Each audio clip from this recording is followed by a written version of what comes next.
One is clearly a good bird, while the other is clearly a bad bird. This is exactly how How Da behaves when he is eating. Eat up.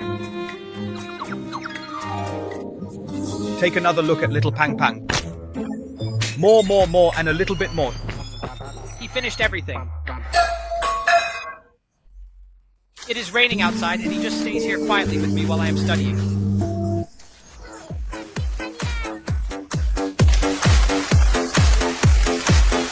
Achoo! Achoo! Didn't I take you outside just now to find some food? When he comes to wake me up in the morning, How Da just walks softly over to the bed, finds a comfortable spot to stand, and only greets me once he sees that I am awake. Let us go back to Pang Pang. Da Pang really wants to eat, so why hasn't he gotten out of bed yet?